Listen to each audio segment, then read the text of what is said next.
got Steven Richards versus William Regal. Don't look at me, Steven Richards. Is scheduled for one fall.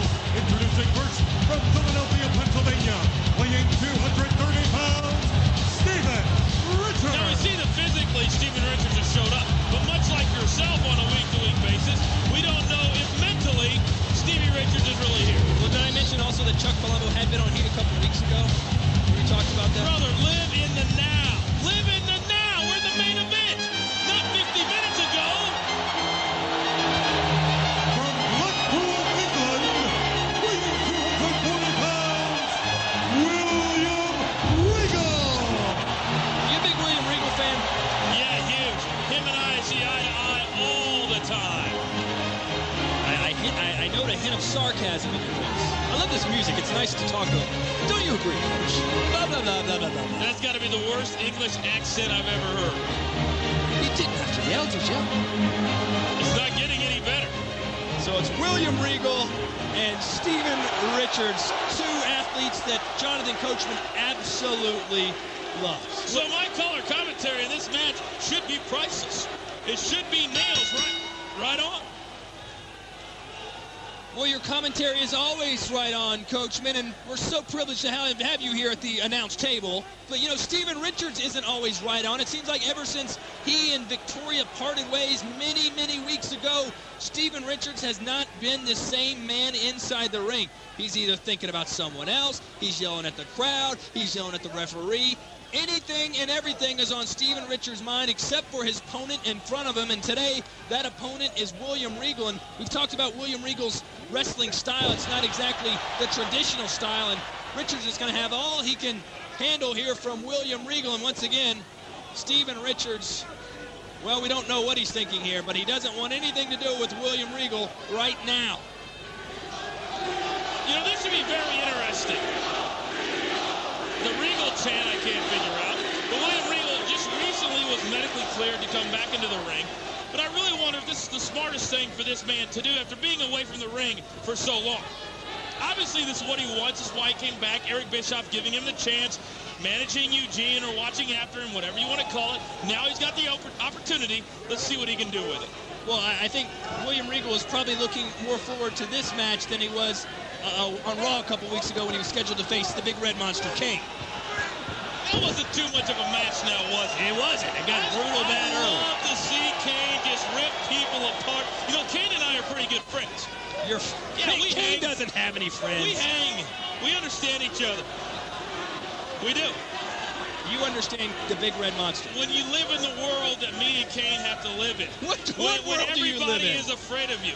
When everybody wants a piece of you, then you start to understand people that live in the same world. Is Triple H afraid of you? No, Triple H is my main man. Triple H is my guy. Well, Evolution, my team. Well, what do you think then, if you know Kane so well? What is going to happen at Vengeance when he squares off against Matt Hardy in a no disqualification match? Now, I know you haven't been around here for very long. What a shot. This could be over early. Hold on. One thing you don't realize is William Regal, despite the fact that I don't like him, is a very accomplished mat grappler, as we like to say. And has a very unorthodox style as well. He is technically very, very sound. Not a high flyer, not a great athlete, but very accomplished and a very, very tough athlete. Now, getting back to your point, we've seen Kane dismantle guys time after time after time. Matt Hardy has no idea what he is in for come this week at Vengeance. Well, Kane obviously has the size advantage, strength, everything like that, but Matt Hardy is fighting from the heart. And as you know, it's not the size of the dog in the fight, Jonathan. It's the size of the fight and the dog. If you ever call me Jonathan again, you'll see the fight in this dog. You understand what I'm saying? Sorry, called you by your name. I apologize. Steven Richards in trouble. William Regal going for the win now. You know, I can never understand. I had some buddies back home when I was in high school that, you know, I was with their young ladies, and I couldn't understand why they wanted to be with me more than their guys. Now, I never got anybody pregnant, but they always wanted to come after me and fight me. I could never figure that out, and they always lost.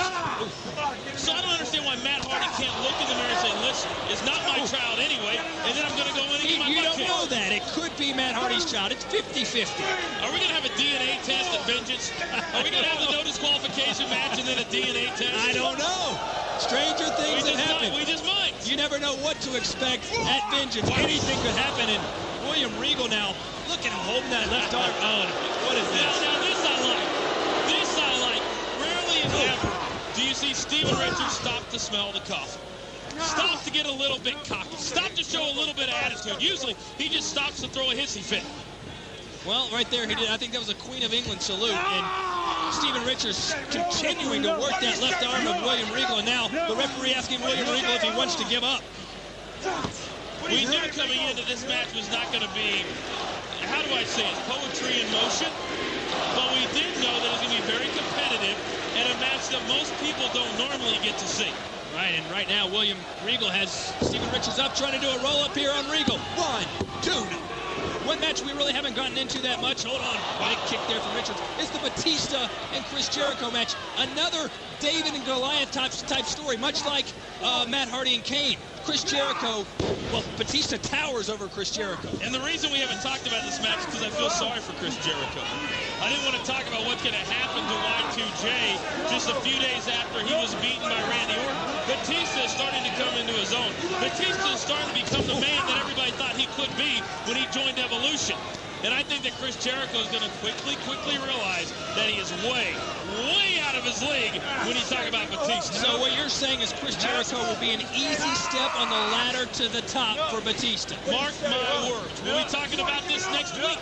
You make it seem so easy. You have all the answers, according to you. Brother, why is that? Why is that? Because I'm the coach. That's why. That's one thing you always seem to forget. Who you're sitting next to. The greatness you're sitting next to. Well, why don't you call this match and pay attention? Well, viewers watching at home, Jonathan Coachman has already told you the results from Vengeance. We'll have a new World Heavyweight Champion. Oh, hold on. William Regal. No. The foot on the rope. Well, Steven Richards very smart. Oh, hold on. Chris Benoit will lose his World Heavyweight Championship. Yes. Randy Orton will retain. Yes. Batista will absolutely destroy Chris Jericho. Yes. And Kane will dismantle Matt Hardy like nothing we've ever seen before. Seems pretty simple if you ask me. And then again, you did.